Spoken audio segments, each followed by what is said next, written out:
కొన్ని వాక్యం చూసుకుందాం. నిర్గమ బైబిల్ మళ్ళీ మొదటి నుంచి మొదలుపెట్టి ఆది కాండం నుంచి చదువుతుంటే నిర్గమ దగ్గరకు చదువుతున్నాను. సో అక్కడే చిన్న వాక్యం ప్రిపేర్ చేసుకోవడం జరిగింది. వాక్యం చూసుకోవడం నిర్గమ 19:5. కాగా మీరు నా మాట శ్రద్ధగా విని నా నిబంధనను అనుసరించి నడిచిన ఎడల మీరు సమస్త దేశ జనులలో నాకు స్వకీయ సంపాద్యమగును. అంటే శ్రద్ధగా విని, సిరుపు కేవలం వినడమే కాకుండా ఆ వినిన దాన్ని ఆచరించడం ద్వారా నా నిబంధనను అనుసరించి నడిచిన, అంటే అది మన జీవితంలో ప్రాక్టికల్గా విన్నదాన్ని మనం నెరవేర్చాలి. విన్నదాన్ని మన జీవితంలో చూపించగలిగినప్పుడు మాత్రమే మరి ఆయన ఏమంటున్నాడు, అప్పుడు ఆయన చేసిన వాగ్దానాన్ని బట్టి ఆయన బిడ్డలుగా, ఆయన స్వజనంగా, ఆయన స్వకీయ జనం, అంటే ఆయన సొంత జనంగా నిన్ను నన్ను మనం తయారు చేసుకోవడానికి ఆయన సిద్ధంగా ఉన్నాడు. అయితే ఈ లోకంలో ఉన్న మనం లోకానుసారంగా ఎక్కడో చోట తప్పిపోతూ ఉంటాం. మరి మనం ఇప్పుడు ఒకసారి చూసినట్లయితే నిర్గమాలోనే మరి ఈ యొక్క వాక్యం గురించి 19:4 కూడా చూసుకున్నట్లయితే దానికంటే ముందు దేవుడు మాట్లాడుతున్నారు వారితో, ఇశ్రాయేలీలతో. ఇదంతా ఇశ్రాయేలీలతో డైరెక్ట్గా మోషే ద్వారా మాట్లాడుతున్న వాక్యాలు ఇవి. నిర్గమకాండంలో యెహోవా దేవుడు సృష్టికర్త మోషే ద్వారా, అహరోను ద్వారా, అంటే మోషే ద్వారా మాట్లాడుతున్నాడు. మోషే నత్తి కాబట్టి మాట్లాడలేనయ్యా అంటే అహరోన్ని హెల్ప్ పెట్టుకొని అహరోను మాత్రం అంటే దేవుడు మోషేతో మాట్లాడతాడు. మోషే వచ్చి అహరోనుకి చెప్తాడు. అహరోను తన నోటితో ఇశ్రాయేలీలకు చెప్తుంటాడు అనమాట. అక్కడ జరిగే సిచ్యువేషన్ అది మనం చూసుకున్నట్లయితే. అయితే అక్కడ మరి ఆ 4వ వచనంలో చూడండి ఒకసారి.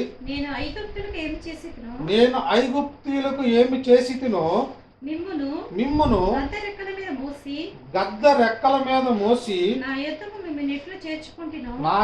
ఎట్లు మిమ్మల్ని చేర్చుకుంటునో మీరు చూచితిరి. అంటే ఆ జరిగిపోయిన విషయాల గురించి మాట్లాడుతూ దేవుడు ఇక్కడ లాస్ట్ ఏమన్నాడంటే, నా మాట శ్రద్ధగా విని నా నిబంధనను అనుసరించి నడిచిన పక్షమందు మీ సమస్త జనులలో అంటే ఈ దేశంలో ఉన్న అన్ని సమస్త జనులలో మిమ్మల్ని మాత్రం నాకు స్వకీయ సంపాద్యం, అంటే నేను సంపాదించుకున్నాను అంటున్నాడు.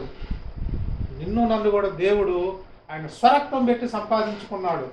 వారిని కూడా ఆయన స్వకీయ సంపాదిత్వం అంటున్నాడు. అంటే అక్కడ స్వకీయ అన్నాడు, సంపాద్యం అంటే అంటే ఆయన సంపాదించుకున్న జనులు అనమాట. మనం కూడా నేను ఈ రక్షణ పొందామంటే ఇదేదో ఊరుకో మనకు ఫ్రీగా వచ్చింది అయినప్పటికీ రక్షకుడి సృష్టికర్త యొక్క ప్రాణం, ఆయన కార్చిన రక్తం అని మాత్రం మనం ఇప్పుడు మరి మర్చిపోకూడదు. మరి అయితే ఆ విధంగా మనం చూసుకున్నట్లయితే ఈ పక్షిరాజు గద్ద రెక్కల మీద మోపిన నాయకం అంటున్నాడు కదా. ఈ పక్షిరాజు విషయం చూసుకున్నట్లయితే ఈ పక్షిరాజు తన బిడ్డని ఎగరటం ఎలా నేర్పాలి అని వచ్చినప్పుడు తను ఆ గూడు నుండి పైకి తీసుకెళ్ళి వదిలేస్తుంది. ఆ వదిలేసినప్పుడు అది రెక్కలు కొట్టుకుంటూ ఆ నేర్పాలి కాబట్టి కిందకు వచ్చేస్తుంది. ఒక్కోసారి రెక్కలు ఆఫ్ చేసినప్పుడు చాలా ఫాస్ట్ కిందకు వస్తుంది. కిందకు వచ్చి కింద పడకముందే మరలా అది వచ్చి దాన్ని క్యాచ్ చేసి మళ్ళీ పైకి తీసుకెళ్ళిపోద్ది.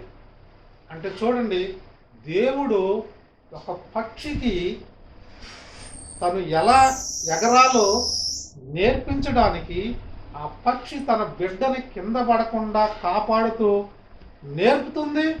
అది పడిపోయే స్థితిలోకి వచ్చేటప్పుడు దాన్ని పట్టుకొని మళ్ళీ పైకి తీసుకెళ్ళిపోతుంది.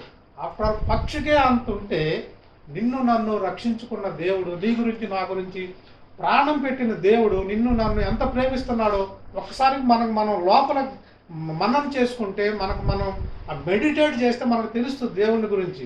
కాకపోతే మనం మెడిటేట్ చేయకుండా ఎంతసేపటికి విన్నామా వెళ్ళిపోయామా వదిలేసామా అనుకున్నప్పుడు మనకి ఇవన్నీ పెద్ద లెక్క అనిపించదు. కానీ విన్న మాటని మనం మెడిటేట్ చేస్తే ఆఫ్టర్ ఒక్క పక్షి, అది కూడా దేవుడు సృష్టించిన పక్షి, తన బిడ్డని నేర్పటం గురించి, ఎగరడం నేర్పటం గురించి, కింద పడకుండా పడే స్థితిలో టక్క లేపి మళ్ళీ పైకి పట్టుకెళ్ళిపోతుందంటే అంత జ్ఞానం దేవుడు ఇచ్చాడు ఆ పక్షికి, తల్లికి. మరి ఆ దేవుడు ఈ ఈ ప్రపంచంలో ఉన్న జంతువులు, పక్షులు వీటన్నిటికంటే గొప్పగా ఆయన స్వరూపంలో నిన్ను నన్ను సృష్టించుకున్నాడు. ఆయన స్వరూపంలో అంటే ఆయనలాగా, దేవునిలాగా నిన్ను నన్ను సృష్టించుకున్నాడు ఆయన. అందుకే బైబిల్లో కొత్త నిబంధనలో కూడా మీరు దేవుళ్ళు అంటాడు ఒక చోట అయితే మాట్లాడతాడు. అంటే మనల్ని తన రూపంలో మార్చుకోవాలనేది. అంటే దేవుడు తన రూపంలో సృష్టించుకున్నాడు, కానీ మనం ఈ లోకంలో పడి ఆయన్ని మర్చిపోయి, ఆయన్ని మెడిటేట్ చేయడం మర్చిపోయి, ఈ పాపంలో ఆలోచనలో, లేకపోతే లోక బాధ్యతలను, లేకపోతే ఇంకేదో ఏదో ఒక రకంగా అందులో పడిపోయి ఆ దేవుణ్ణి పక్కన పెట్టే స్థితిలో ఉంటున్నాం మనం.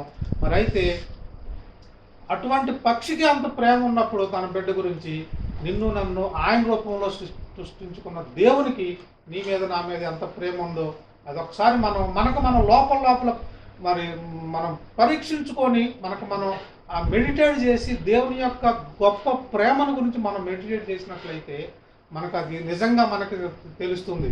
మరి ఇక్కడ చూసుకున్నట్లయితే ఈ విషయం గురించి మాట్లాడుతున్నాడు దేవుడు. మరి కీర్తనలో 78:10 నుంచి చూసినట్లయితే చూడమ్మ ఒకసారి. కీర్తనలో వారు దేవుని నిబంధనను గైకొనకపోయిరి, వారు దేవుని నిబంధనను గైకొనకపోయిరి, ఆయన ధర్మశాస్త్రము నొల్లకపోయిరి.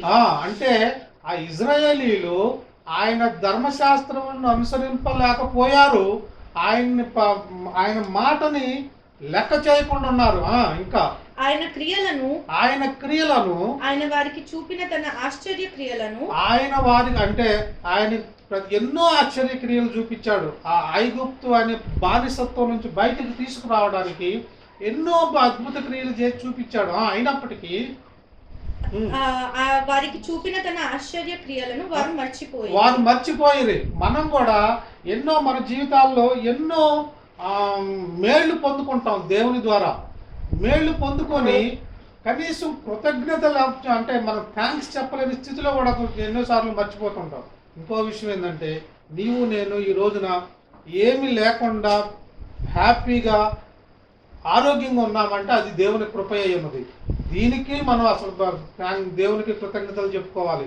ఎందుకంటే మనం అనుకుంటాం నా ఆరోగ్యం బాగుందంటే నేనేదో హెల్తీగా ఉన్నా, నా సొంతం అనుకుంటాం, మనం లోపల చూసుకుంటాం. అదేం కాదు, దేవుని కృప నీ మీద నా మీద మన మీద ఉన్నది కాబట్టే మనం ఆరోగ్యంగా ఉండగలిగాం. ఆరోగ్యంగా ఉన్నాము కాబట్టి దేవునికి కృతజ్ఞత చెప్పుకునేలాగా, స్తుతి చెప్పుకునేలాగా, హల్లెలూయా చెప్పుకునేలాగా, thank you lord, thank you Jesus అని చెప్పుకునే యొక్క స్థితి మనలో ఉండాలంటే, అయ్యా నేను క్షేమంగా ఉన్నాను, నాకు ఏ కరోనా రాలేదు, ఇంట్లో ఉన్నాను, అయినప్పటికీ నేను క్షేమంగా ఉన్నాను అంటే నీ కృప అయి ఉన్నది, నీ ప్రేమను బట్టి అయ్యా నీకు థ్యాంక్ యూ లార్డ్ అని ఒక ధన్యవాదాలు, దేవునికి వందనాలు, స్తుతులు చెప్పుకునే యొక్క స్థితి మనలో రావాలి. అంటే ప్రతి విషయం అంటే మనం ఏది చేసినప్పటికీ అది దేవునికి కృతజ్ఞతగా ఉండాలి. మనం అంటే మేళ్ళు పొందుకొని కూడా ఒక్కొక్కసారి మనం మరి ఆ యొక్క మేళ్ళకు ఆ కృతజ్ఞత చెప్పలేని స్థితిలో ఉంటాం అంటున్నాడు. చూడమ్మా ఇంకది 78:10 నుంచి చదువుతున్నాం కదా కీర్తనలో. ఐగుప్తు దేశంలోని సోయను క్షేత్రమందు వారి పితరులు చూచుచుండగా ఆయన ఆశ్చర్య కార్యములను చేసెను. ఆయన సముద్రమును పాయలుగా చేసి వారిని అద్దరికి నడిపించెను. ఆయన నీటిని రాశిగా నిలిపెను. పగటి వేళ మేఘములో నుండి రాత్రి అంతయు అగ్ని ప్రకాశములో నుండి అంటే పగటి వేళ ఎండ తగలకుండా మేఘాలు కప్పి చల్లగా ఉండేలాగా నడిపిస్తున్నాడు. రాత్రి వచ్చేటప్పటికి అగ్ని ప్రకాశం అంటే రాత్రి వచ్చేటప్పటికి వెలుతురు కావాలి కాబట్టి మళ్ళీ చూడండి, అసలు పగలు ఉండాల్సిన సూర్యుడు రాత్రి వస్తున్నాడు, రాత్రి ఉండాల్సిన మేఘాలు చల్లదనమేమో పగలు వస్తుంది. అంటే అసలు దేవుడు తన ప్రజలను బట్టి అసలు ఉదయం ఉండాల్సింది రాత్రి ఉండాల్సింది ఉదయం ఉందన్నమాట. అలాగ నడిపించగలిగాడు దేవుడు. మరి ఆ సముద్రంలోంచి నడుస్తున్నప్పుడు వారు మామూలుగానే నడుస్తున్నారు, దారి ఏర్పడింది. కానీ అటువైపు ఇటువైపు చూస్తే పెద్ద గోడ కట్టినట్టు సముద్రం పైకి లెగిసి ఎగబడుతుంది అనమాట. మరి అక్కడ ఇంక బైబిల్లో చదువుతున్నప్పుడు ఏముంటుందంటే, అయితే వాళ్ళు ముందు బయలుదేరి వస్తారు ఇజ్రాయేలీలు, వెనక ఫరో సైన్యం వాళ్ళని వెంటాడుతుంది. అంటే వీళ్ళు వెళ్ళిపోయి మళ్ళీ మన మీద అటాక్ చేస్తారేమో, లేకపోతే ఎవరైనా శత్రువులతో కలిసి మన మీద పడతారేమో. సో వాళ్ళందరినీ చంపేద్దామని వదిలేసిన ఫరో కూడా మళ్ళీ సైన్యంతో బయలుదేరి వస్తున్నాడు అనమాట. బయలుదేరి వచ్చినప్పుడు అక్కడ రాసి ఉంది, నార్మల్గా అయితే రాత్రి ప్రయాణం చేస్తున్నారు. రాత్రి ప్రయాణం చేసినప్పుడు అగ్నిస్తంభం ఉంటుంది కదా, అగ్నిస్తంభం ఉంటూనే ఆ రాత్రి అయ్యేటప్పటికి అడవుల్లోంచి పరిగెత్తుకు వస్తున్నారు, సముద్రం దగ్గరికి వస్తారు, సముద్రం 2 పాయలు చీలుద్ది, వీళ్ళు వెళ్ళిపోతున్నారు. ఈ అగ్నిస్తంభం కాకుండా వీళ్ళ వెనక ఆ మేఘస్తంభాన్ని పెట్టాడని రాశాడు. ఇజ్రాయేలీలు వెళ్తున్నారు, మధ్యలో గ్యాప్ ఉంది, ఆ వెనక మేఘస్తంభాన్ని పెట్టాడు. ఆ మేఘస్తంభం పెట్టడం వల్ల చీకటి ఉంది, కానీ దారి ఉంది. ఎక్కడో 2 కిలోమీటర్లు 3 కిలోమీటర్ల దూరంలో వాళ్ళు కనపడుతున్నారు. వాళ్ళు లైటింగ్ వేసుకొని కాగడాలు పట్టుకొని ఇజ్రాయేలీలు వెళ్తున్నారు. వీళ్ళు వెనక వచ్చేవారు, వెనక ఇక్కడే మేఘం చీకటి పడి ఉంది కానీ దారి వాళ్ళు వెళ్తున్నారు కదా, వీళ్ళు వెళ్తున్నారు. అసలు సముద్రం మధ్యలో వెళ్తున్నారు, వాళ్ళకి తెలియదు. ఎందుకంటే మేఘస్తంభం వెనక్కి వచ్చి నిలబడింది అంటాడు అనమాట. మేఘస్తంభం వెనక్కి వచ్చి నిలబడి చీకటి ఉంది, దారి 4 కిలోమీటర్ల దూరంలో వాళ్ళు కనపడుతున్నారు. దూరంగా లైటింగ్ కనపడుతుంది, కాగడాలు అయ్యి తరుముదామని తరుముకుంటూ వచ్చేస్తారు. ఈ లోపల ఈ సముద్రం మధ్యలోకి వచ్చేటప్పటికి ఉదయకాలం 5 ఆ ప్రాంతం అవుద్ది, అంటే లైటింగ్ పడుతుంది. వాళ్ళు దాటి అవతలకి వెళ్ళిపోతారు. అవతలకి వెళ్ళిపోయిన తర్వాత ఎప్పుడైతే లైటింగ్ పడిందో అప్పుడు చూస్తారు ఇజ్రాయేలీలు. అసలు మనం ఫరో సైన్యం వెనక మనం ఎక్కడ నడుస్తున్నాం చూసేటప్పటికి సముద్రం మధ్యలో ఉన్నారు. ఇటువైపు అటువైపు సముద్రం గోడ కట్టినట్టు ఇంత ఎత్తున ఎగిరెగిరి పడుతుంది, ఎగసి పడుతుంది అనమాట సముద్రం నీళ్లు. అసలు ఏమైంది అర్థం కాదు. అసలు ముందుకు వాళ్ళని చంపడానికి ముందుకు వెళ్తే మనం చచ్చిపోతామేమోనని భయంతో వెనక్కి తిరుగుతారనమాట. వెనక్కి తిరిగినప్పుడు అప్పుడు యెహోవా అంటాడు, మరలా నువ్వు ఆ కర్రని సముద్రం మీద చూపించమంటాడు. సముద్రం మీద కొట్టమంటే సముద్రం మీద కొట్టేటప్పటికి మళ్ళీ నీళ్ళని ఒక్కసారిగా వచ్చి ఇంతకు ముందు కంటే ఉన్న స్పీడ్ కంటే మరీ స్పీడ్గా కొట్టేసుకొని వెళ్ళిపోతారని అక్కడ మన వాక్యం. అంటే దేవుడు ఏదైనా చేయగలడు అనమాట. ఇక ఆయనకి అసలు అసాధ్యమైంది లేదు. బండ నుంచి నీళ్ళు రప్పించిన దేవుడు. మనం అది కూడా చూసుకున్నట్లయితే నిర్గమ 17:6లో ఉంది. 17:6లో ఎంతసేపటికి ఇజ్రాయేలీలు సనగటం గొనగటం, మాకు తిండి లేదు, తిప్పలు లేదు, నీళ్ళు లేవు, మేము అక్కడైతే బానిసత్వంలో ఉండి చచ్చేవాళ్ళం, కానీ ఇక్కడికి వచ్చి నీళ్ళు లేకుండా చంపుదాం. మనం కూడా దేవుణ్ణి ఎప్పుడు శోధించే వాళ్ళలా ఉండకూడదు అంటారు ఇక్కడ ఇజ్రాయేలీలు చూసినట్లయితే. మనం కూడా నాకు అది కావాలి ఇది కావాలి కాదు, అయ్యా నాకు ఇది ఇచ్చావు, నాకు ఇదే నీకు స్తోత్రం అని చెప్పుకునే వాళ్ళలాగా ఉండాలి. మనకున్న స్థితిని అందులో దేవుడు, అయ్యా నువ్వు ఇచ్చిన దానికి నువ్వు ఇచ్చావు, నీకు స్తోత్రం, నీకు క్షేమంగా ఉన్నాను, నీకు స్తోత్రం, నా ప్రతి అవసరం తీర్చబడుతుంది, నీకు స్తోత్రం. మన అవసరాలు దేవుడికి మనకు అడగక ముందే మన అవసరాలు తెలుసు అంటున్నాడు. కాబట్టి మన అవసరాలు తీర్చేవారు ఆయనే. కాబట్టి మన అవసరాలని పొద్దస్తమానం గొణిగే కంటే, నాకు అది కావాలి ఇది కావాలని ఇజ్రాయేల్ లాగా సనుక్కునే కంటే ఉన్న స్థితిలో ఆయన్ని మహింపరిచేవారిలాగా ఉంటే అదే. అంటే ఆయన మహింపరచడం అంటే ఏంది? ఆయన నిబంధన ప్రకారం నడవడం, ఆయన విన్న వాక్యాన్ని వదిలేయకుండా ఆ నిబంధనని ఆ వాక్యాన్ని మన జీవితాల్లో అన్వయింపజేసుకోవడం, మన జీవితాల్లో ఆ వాక్యానుసారంగా నడవటం ఆయనకి ఇష్టమైన పని. అలా చేసినప్పుడు ప్రతి ఒక్కటి మనం ప్రతి ఆశీర్వాదాలు దయచేస్తున్నాడు అన్నాడు. 17:2 కొంచెం పైకి వెళ్తే మోషేతో వాదించుచు త్రాగుటకు మాకు నీళ్ళిమ్మని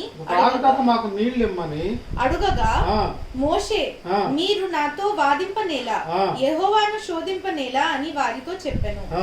అక్కడ ప్రజలు నీళ్లు లేక దప్పికొని మోషే మీద సణుగుచు ఇది కాదు, అంతకు ముందే ఎర్ర సముద్రం దాటి వచ్చారు.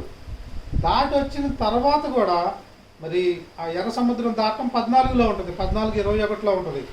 సముద్రం దాటి వచ్చిన తర్వాత జరిగిన విషయం అనమాట 17వ వచనంలోకి వచ్చేటప్పటికి. అంటే అసలు అంత పెద్ద అద్భుత కార్యం చూచిన తరువాత కూడా వీళ్ళ మనసులు ఏం రావాలంటే, మనకు నీళ్ళు లేవు కదా, దేవుడు మనకు నీళ్ళు ఇస్తాడు. మోషే మీద గొనగటం సొనగటం కంటే దేవుడిని ప్రార్థన చేయొచ్చు కదా.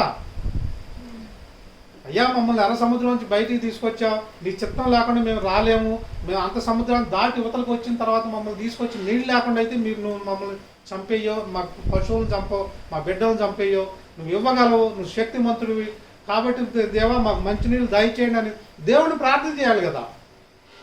అంటే మన జీవితాల్లో కూడా ఎన్నో మన అద్భుత కార్యాలు చూస్తూ కూడా మనం అన్ని పనులు అవుతున్నా సరే అది దేవుని శక్తి అని ఎరగక అప్పుడప్పుడు ఈ లోకం వైపు లేకపోతే అటు ఇటు సణుక్కోవటం గొనుక్కోవడం ఇటువంటివి చేస్తాం మనం కూడా మన జీవితాల్లో కూడా. దేవునికి అది ఇష్టమైన కార్యము కాదు. ఒకవేళ దేవుడు నిన్ను నన్ను మనం అందరూ హెచ్చరించేది అంటే, ఒకవేళ ఆ స్థితి మనలో ఏదైనా ఉంటే దేవుడు మనల్ని తీసివేసుకోమంటున్నాడు. మరి అలాగే మనం మరి ఆయన ఎవరమ్మా నినేవా పట్టణానికి వెళ్ళమంటే యోనా మరి దేవుడు అంటాడు, నువ్వు నినేవా పట్టణం నశించడానికి తయారుగా ఉందో, నువ్వు వెళ్ళి వాక్యం చెప్పి వాళ్ళ గురించి ప్రార్థన చేయమంటే తర్షీష్కి వెళ్ళడానికి ఓడలో ఎక్కుతాడు. అంటే చెప్పింది చెయ్యకుండా వేరే తన సొంత ఆలోచన ప్రకారం చేసే పనులు అన్నమాట ఇవన్నీ.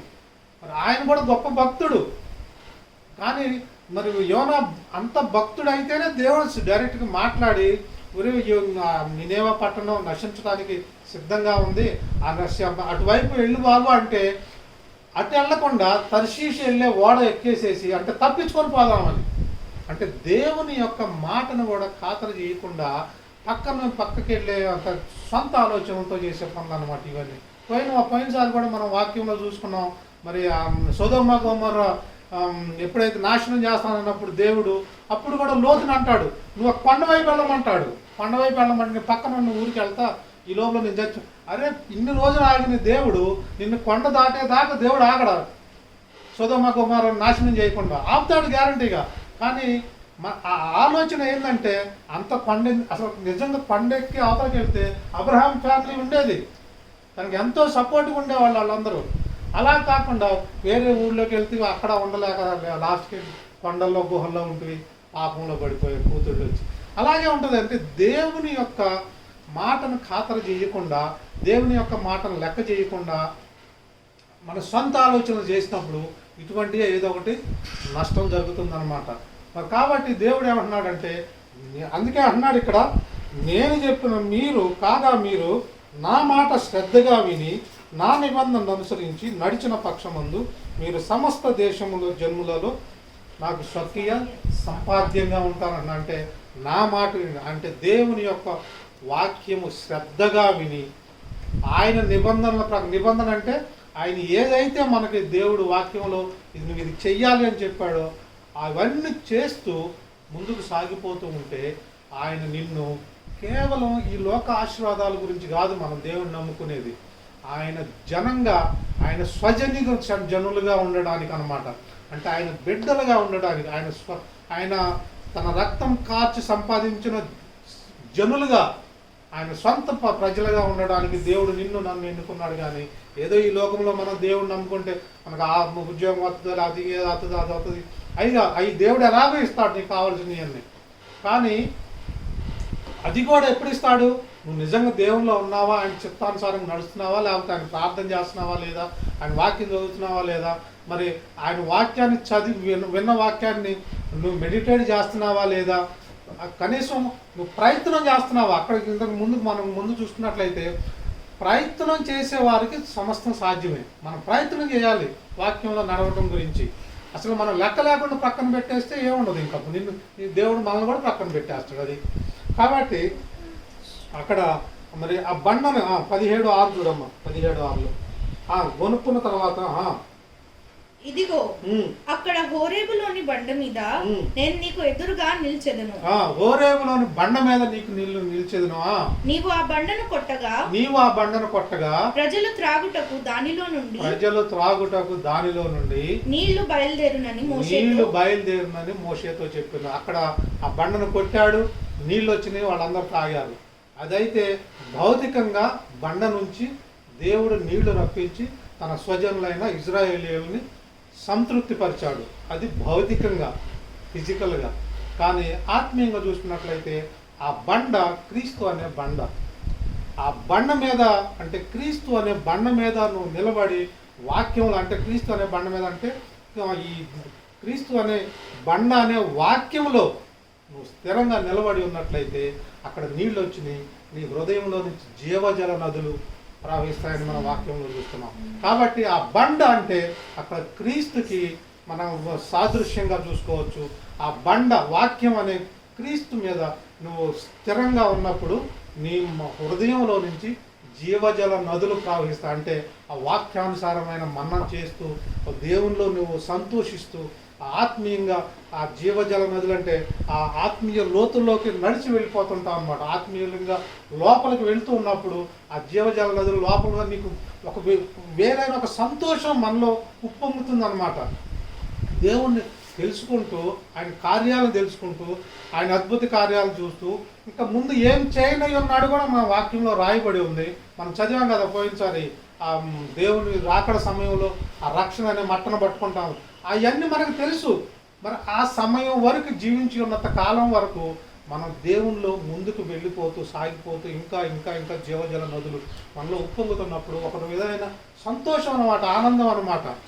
మనకు ఏముందో ఏం లేదో, మనం లోకంలో ఎంతవరమో కాదు, మనం దేవుళ్ళో ఎంతలో ఉన్నామనేది మనకు తెలిసి వస్తుంటుంది. ఇంకా ముందుకు సాగిపోతున్నప్పుడు మనకి ఆ ఆనందమే ఒక వేరైన ఆనందం కలుగుతుంది అన్నమాట. కాబట్టి క్రీస్తు అనే బండ మీద మన స్థిరత్వం కలిగి ఉండాలి. మన ఆత్మిక జీవితాలు ఏంటనేది. తర్వాత ఇంకా ముందుకెళ్ళినట్లయితే ఇంకేమంటున్నాడంటే ఇక్కడ ద్వితీయోపదేశకాండం ఈ ఇజ్రాయేల్ గురించి మాట్లాడుతూ ఇదే మాట మీద ద్వితీయోపదేశం అంటే ఇజ్రాయేలీలు అంటే ఇప్పుడు నమ్ముకున్న నీవు నేను మనందరం ఆయన బిడ్డలతో సమానం. కాబట్టి వాళ్ళు భౌతికంగా ఆయన బిడ్డలైతే మనం ఆత్మికంగా ఆయన బిడ్డలు, మనం ఎన్నుకున్న దేవుడు. అయితే ఇక్కడ ఏమంటున్నాడు ఇజ్రాయేల్ గురించి ద్వితీయోపదేశకాండంలో 7వ అధ్యాయం 6 నుంచి చూసినట్లయితే, నీవు నీ దేవుడైన యెహోవాకు ప్రతిష్ఠిత జనము అంటే నీవు నేను ఇజ్రాయేలీలే కాదు, నీవు నేను మనందరము దేవునికి ప్రతిష్ఠింపబడిన జనము. నీ దేవుడైన యెహోవా భూమి మీద నున్న సమస్త జనముల కంటే అంటే ఈ లోకములో ఎన్ని దేశాలు ఉన్నాయో, ఎంత రకాల ప్రజలు ఉన్నారో, ఎంత రకాల దేవుణ్ణి కొలిసే వాళ్ళు ఉన్నారో వారందరికంటే నిన్ను ఎక్కువగా ఎంచి దేవుడు మాట్లాడుతున్నారు అక్కడ ఇజ్రాయేల్ గురించి. ఈరోజు నిన్ను నన్ను మన అందరి గురించి, ప్రతి ఒక్కరి గురించి వ్యక్తిగతంగా మాట్లాడుతున్నాడు దేవుడు. నిన్ను గురించి మాట్లాడుతున్నాడు, నన్ను గురించి, మనందరి గురించి వ్యక్తిగా, అంటే ప్రతి ఒక్కొక్కరిని వ్యక్తిగతంగానే దేవుడు మాట్లాడుతున్నాడు. కాబట్టి ఒకసారి మళ్ళీ చదవమ్మా. నీవు నీ దేవుడైన యెహోవాకు ప్రతిష్ఠిత జనము. నీవు నేను మనందరం దేవునికి ప్రతిష్ఠిత జనము. నీ దేవుడైన యెహోవా భూమి మీద నున్న సమస్త జనముల కంటే, నీ దేవుడైన యెహోవా సృష్టికర్త అయిన దేవుడు ఈ ప్రపంచంలో ఉన్న సమస్త జనముల కంటే నిన్ను ఎక్కువగా ఎంచి నిన్ను తనకు తన స్వకీయ జనముగా ఏర్పరచుకొనెను. అంటే నీవు నేనేదో దేవుడిని నమ్ముకున్నా లేకపోతే క్రైస్తవుడు అనిపించుకుంటున్నామంటే అదేదో మన గొప్పతనం లేకపోతే మనలో ఉన్న గొప్పతనం కాదు. అది కూడా ముందు మాట్లాడతారు వారి గురించి, ఇజ్రాయేల్ గురించి మాట్లాడేటప్పుడు. మనలో ఉన్న గొప్పతనం కాదు, కానీ ఆయన ప్రేమను బట్టే. చదువు ఒకసారి ముందుకెళ్తే తెలుస్తుంది. ఇంకా మీరు సర్వజనముల కంటే విస్తార జనమని, అంటే మీరేదో పెద్ద ఎక్కువ మంది ఉన్నారని, లేకపోతే మీరు గొప్ప వాళ్ళని, లేకపోతే మీరేదో ఒక ప్రత్యేకత మీలో ఉందని కాదు, కానీ యెహోవా మిమ్మును ప్రేమించి మిమ్మును ఏర్పరచుకొనలేదు. అంటే మీరేదో పెద్ద ఎక్కువ మంది ఉన్నారు కాబట్టి మిమ్మల్ని ఏర్పరచుకోలేదు దేవుడు. అంటే మనలో ఏదో గొప్పతనం ఉంది కాబట్టి మనల్ని ఏర్పరచుకోలేదు దేవుడు. మనలో ఏదో స్పెషాలిటీ ఉంది కాబట్టి ఏర్పరచుకోలేదు. మనలో ఏమీ లేనప్పటికీ చదువు ఇప్పుడు సమస్త జనముల కంటే మీరు లెక్కకు తక్కువే కదా. సమస్త జనముల కంటే, మిగతా వాళ్ళకంటే మీరు చాలా తక్కువే కదా.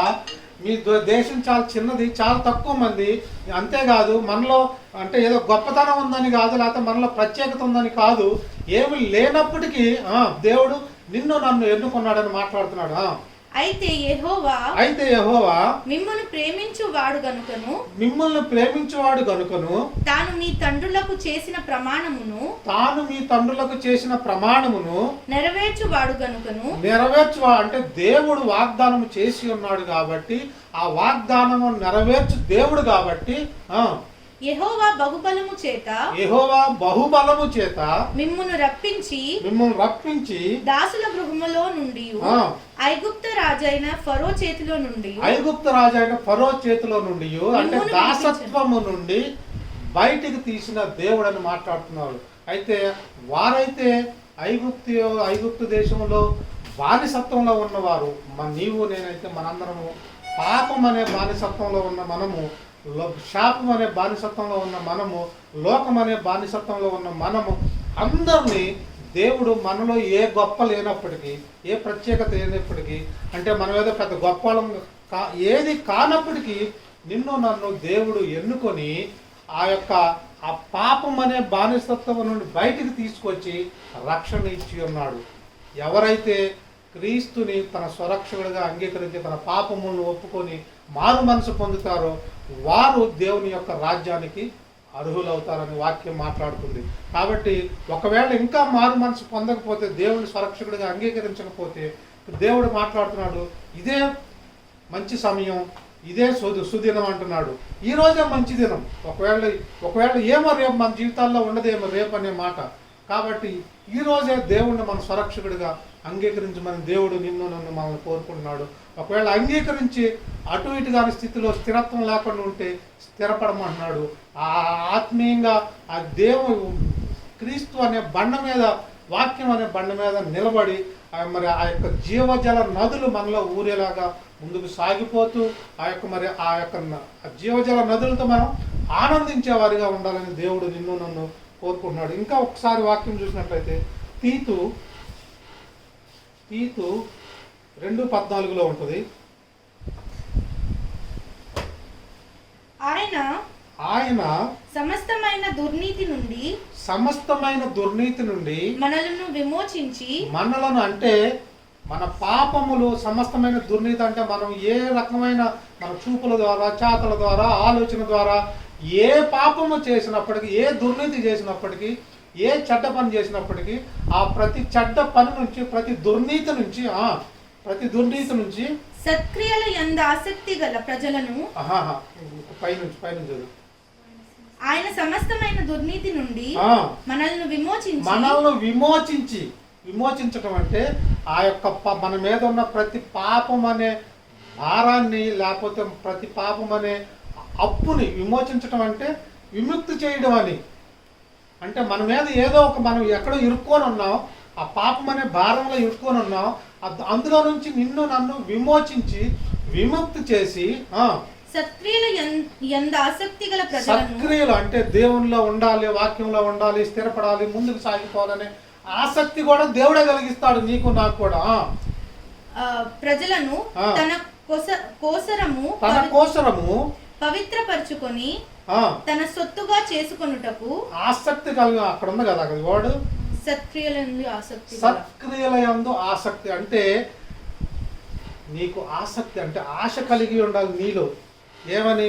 నేను దేవుల్లో నిలబడాలి, నేను దేవుల్లో స్థిరపడాలి, నేను పరిశుద్ధంగా జీవించాలి, నేను రక్షణ పొందాలి, నా దేవుడు నన్ను రక్షించాడు, నన్ను ఇన్ని అద్భుత కార్యాలు చేసిన దేవుడు నాకు కూడా అద్భుత కార్యాలు చేస్తాడు, నన్ను రక్షించడంతో పాటు ఆయన తన రాజ్యానికి అర్హుడిగా చేస్తాడు, ఈ లోకంలో ఉన్న ప్రతి అవసరాన్ని తీరుస్తాడు, ప్రతి ఆశీర్వాదాన్ని నాకు దయచేస్తాడు, నాకు ఎటువంటి లోట్లు ఉండదు, నాకు మంచి ఆరోగ్యం ఇస్తాడు, నాకు ఎటువంటి ఇబ్బంది ఉండదు, ఎటువంటి అనారోగ్యం ఉండదు.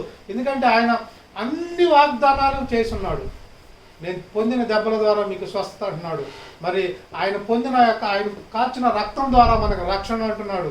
మరి ఆయనలో ఉంటేనే మనం ఆ జీవజల నదులు పొందుకోగలం. ఆయనలో ఉంటే ఆ ముందుకు సాగిపోతూ ఆ యొక్క దేవుని రాజ్యానికి మనం అర్హులుగా ఉంటాం. ఇన్ని ఆశీర్వాదాలు, ఇన్ని వాగ్దానాలు ఇచ్చే దేవుణ్ణి మనం ఏం చేయాలి? ఏమంటున్నాడు? చదువు. సత్క్రియల యందు ఆసక్తి గల ప్రజలను తన కోసరము పవిత్రపరచుకొని తన సొత్తుగా చేసుకొనుటకు తన్ను తానే మన కొరకు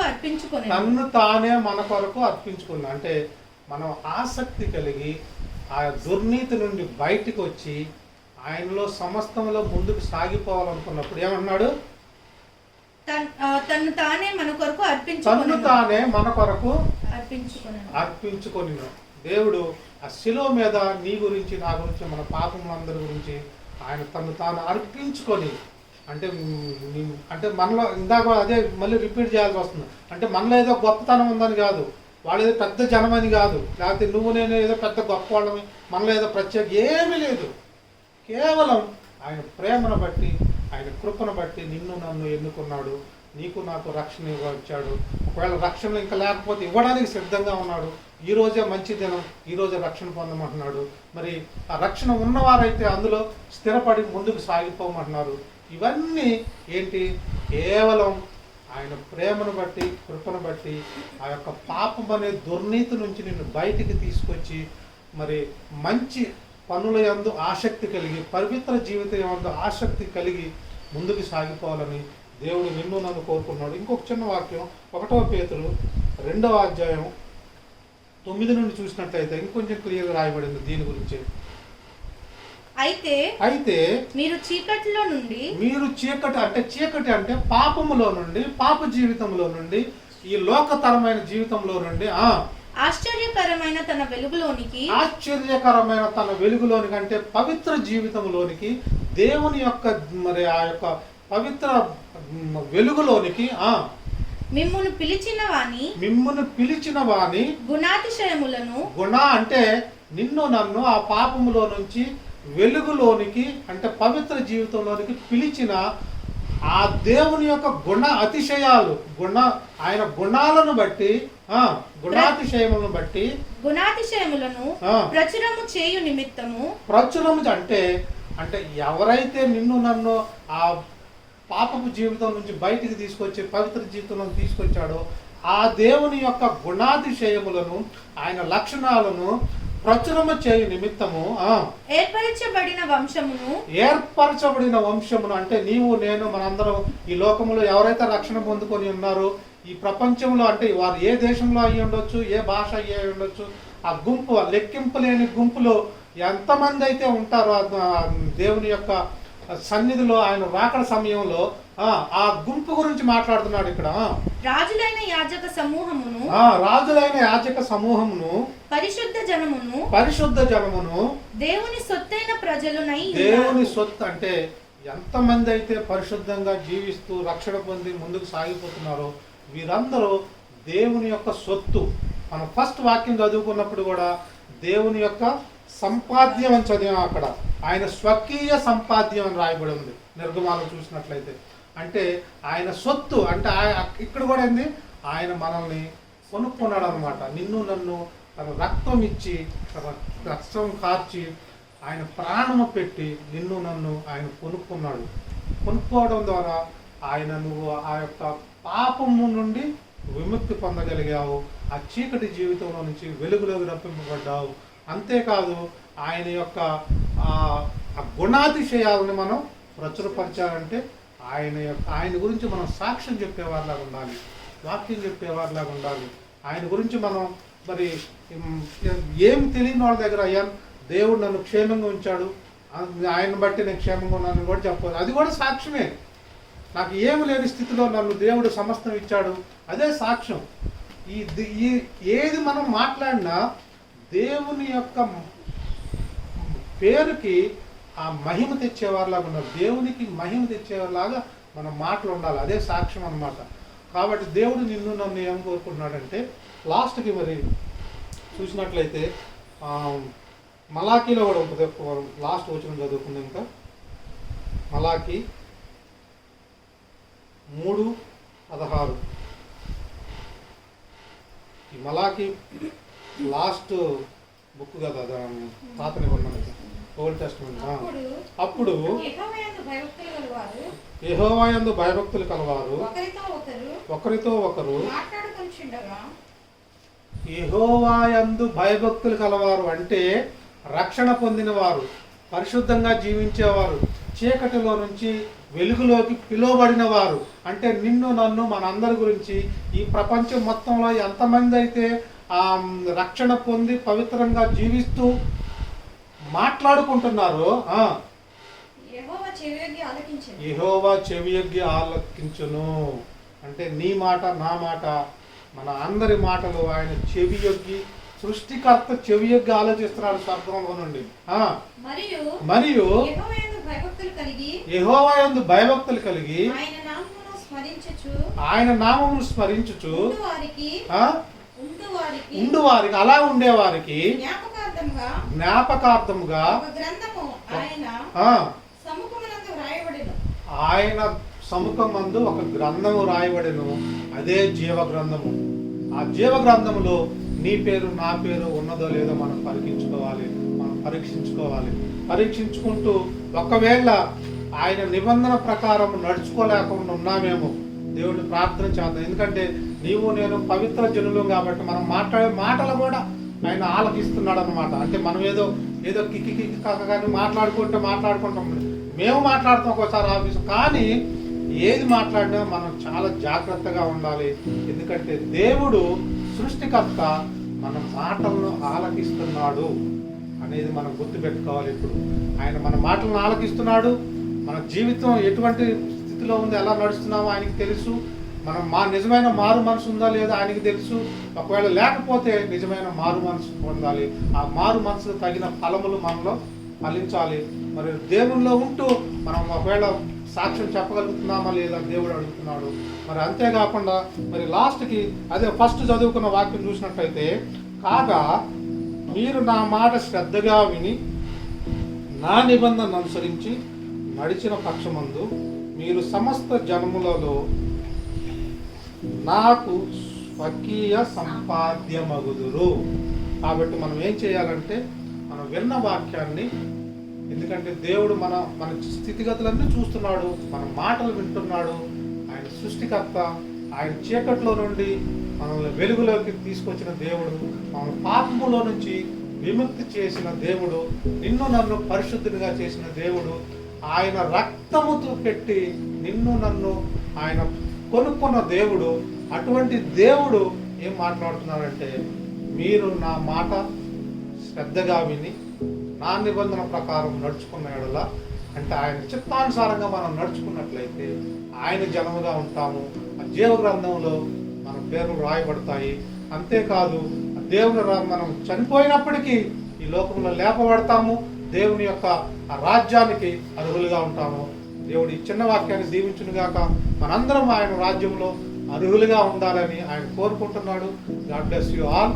చిన్న ప్రార్థన చేసుకుందాం. మరి విన్న వాక్యాన్ని బట్టి మరి మెడిటేట్ చేసుకుందాం. సరే, 1 నిమిషం 2 నిమిషాలు. దేవా మీకు స్తోత్రం స్తోత్రం స్తోత్రం స్తోత్రం స్తోత్రం. హల్లెలూయా హల్లెలూయా హల్లెలూయా హల్లెలూయా. తండ్రి మీకు వందనాలు. దేవా మీకు స్తోత్రాలు. అవును ప్రభా, మాతో మాట్లాడారు తండ్రి. మేము ప్రభా మీ మాటలు శ్రద్ధగా విని మీ నిబంధనల ప్రకారం మేము నడుచుకునేలా ప్రభా మమ్మల్ని మీ స్వకీయ సంపాద్యంగా చేయడానికి మీరు సిద్ధంగా ఉన్నారు ప్రభా. అవును తండ్రి, మాకు రక్షణ తండ్రి ఉచితంగానే దొరికింది ప్రభా. అనేది వెలకట్టలేనిది ప్రభా ఈ రక్షణ. ఎందుకంటే ఈ రక్షణ మాకు రావడానికి తండ్రి పరిశుద్ధమైన మీ రక్తం కార్చబడింది ప్రభా, చివరి ఒడ్డు వరకు తండ్రి. ఇదిగో ప్రభా, మీరు శిలువ మీద వేలాడుతున్నప్పుడు తండ్రి, చివరిగా బల్లెం పొడిచినప్పుడు ప్రభా, మీ యొక్క శరీరంలో రక్తం లేక నీరు బయటకు వచ్చిందని మేము వాక్యంలో చదువుతున్నాం ప్రభా. కాబట్టి మీ రక్తములో ప్రతి బొట్టు ఈ లోక మానవాళి మాకు కొరకై ప్రభా కార్చారు ప్రభా. ఆ రక్తం కార్చి మీరు ప్రాణం పెట్టారు ప్రభా. కాబట్టి తండ్రి మా రక్షణ ఆ రక్తం కార్చిన విలువ ప్రభా, మీ ప్రాణం పెట్టిన విలువ తండ్రి వెలకట్టలేనిది ప్రభా. మాకున్న రక్షణ జాగ్రత్తగా పట్టుకొని కాపాడుకున్నట్టు సహాయం చేయండి. ఒకవేళ రక్షణలో లేకపోతే రక్షణ దాయించేయండి ప్రభా. ఇదిగో తండ్రి, మీరు మా మాటను శ్రద్ధగా ఆలకించేవారు, వినేవారు ప్రభా. మా జీవిత స్థితిగతులు అన్నీ మీకు తెలుసు ప్రభా, మీకు బాహాటంగా తెలుసున్నాయి ప్రభా. మాకు మేము అనుకోవచ్చు మేము పరిశుద్ధులుగా ఉంటున్నామని, కానీ ప్రభా మా స్థితిగతులన్నీ మీకు అన్ని బాహాటంగా తెలిసి ఉన్నాయి తండ్రి. కాబట్టి మాకు మేము పరీక్షించుకుంటూ ఒకవేళ ఎందులోనైనా ఇంకా మేము తప్పిపోతూ ఉంటే, ఒకవేళ స్థిరత్వం లేకపోతే క్రీస్తు అనే బండ మీద ప్రభా మేము వాక్యంలో స్థిరత్వం కలిగి ఉన్నట్లు మా యొక్క పునాదిని వేయండి ప్రభా. మీకు వందనాలు చేస్తున్నాం ప్రభా. ఇదిగో తండ్రి మా సొంత ఆలోచనలో సొంతంగా కాకుండా ప్రభా ప్రతి ఒక్కటి మీ చిత్తానుసారంగా మేము నడుచుకున్నట్లు సహాయం చేయండి. మీ వాక్యానుసారంగా నడుచుకున్నట్లు మాకు అనుగ్రహించండి ప్రభా. మేము ఏ స్థితిలో ఉన్నప్పటికీ ప్రభా ఆ స్థితి కేవలం ఒకవేళ అత్యున్న మంచి స్థితిలో ఉన్నప్పటికీ అది కూడా మీరు అనుగ్రహించింది ప్రభా. ఒకవేళ లేని స్థితిలో ఉన్నప్పటికీ అది మీ చిత్తమే అని ప్రభా మేము ఎంచుకొని ఉన్న స్థితిలో మేము సంతృప్తి పరుస్తూ మిమ్మల్ని సంతృప్తిగా ఉంటూ మిమ్మల్ని స్తుతించి ఆరాధించి మహిమనిచ్చేవారిగా ఉండడం సహాయం చేయండి. నేను మీ గురించి సాక్ష్యం ఇచ్చేవారిగా అనుగ్రహించండి ప్రభా. మా స్థితిగతులు మా జీవితాలన్నీ మీ చేతుల్లో అనుగ్రహిస్తున్నాం ప్రభా. దీవించండి, ఆశీర్వదించండి. ఇంకా తప్పిపోకుండా మీలో స్థిరత్వం కలిగి ఉన్నట్టు కూడా అనుగ్రహించండి. కూడిన ప్రతి బిడ్డను మీరు చేతుల్లో పెడుతున్నాం. దీవించండి ప్రభా. ఇదిగో తండ్రి ఇంకా ఆత్మీయ లోతుల్లోకి వెళ్తూ ఆ జీవజల నదులు ప్రభా మేము ఎంజాయ్ చేసేలాగా, ఆ యొక్క ఆనందాన్ని మేము పొందుకునేలాగా, ఆ ఆనందం జీవజల నదుల యొక్క ఆనందం మాలో ఉప్పొంగేలాగా ఉన్నట్లు కూడా అనుగ్రహించండి ప్రభా. అది ప్రభా ప్రత్యేకమైన ఆ యొక్క ఎక్స్పీరియన్స్ తండ్రి, అది మేమందరం పొందుకున్నట్లు అనుగ్రహించండి ప్రభా. ఇదిగో తండ్రి ఈ లోకంలో మాకేదో మేము గొప్పవారు అని మమ్మల్ని ఎన్నుకోలేదు కానీ ప్రభా కేవలం మీ ప్రేమను బట్టి కృపను బట్టి మీరు ఎన్నుకున్నారు. మీకు సొంత మరి ఆ స్వకీయ సంపాద్యంగా తండ్రి మమ్మల్ని చేసుకోవడానికి మీరు సిద్ధంగా ఉన్నారు. దానికై మీకు వందనాలు, మీ ప్రేమకై వందనాలు, మీ కృపకై వందనాలు చెల్లించుకుంటున్నాం ప్రభా. కాబట్టి తండ్రి మేము మీలో స్థిరత్వం కలిగి ముందుకు సాగిపోయినట్టు అనుగ్రహించమని మీకు సాక్ష్యం ఇచ్చేవారిగా, మీ వాక్యాన్ని మీ గుణాతిశయములను ప్రచురం చేసేవారిగా మేమందరం ఉన్నట్టు అనుగ్రహించమని ఇదిగో తండ్రి కూడిన యొక్క ప్రతి బిడ్డను దీవించి ఆశీర్వదించండి. వాక్యం ద్వారా మాతో మాట్లాడడం మీకు వందనాలు చెల్లించుకున్నాం. వాక్యం మా జీవితాల్లో అందరిలో ప్రభా నూరంతలు ఫలింపజేయనట్లు కూడా అనుగ్రహించండి. సమస్త ఘనత మహిమ ప్రభావాలు మీకే అర్పిస్తూ మా ప్రభువును మీ ప్రియకుమారుడైన యేసుక్రీస్తు నామములో అడిగి బ్రతిమాలి వేడుకొంచున్నాం తండ్రి. ఆమేన్.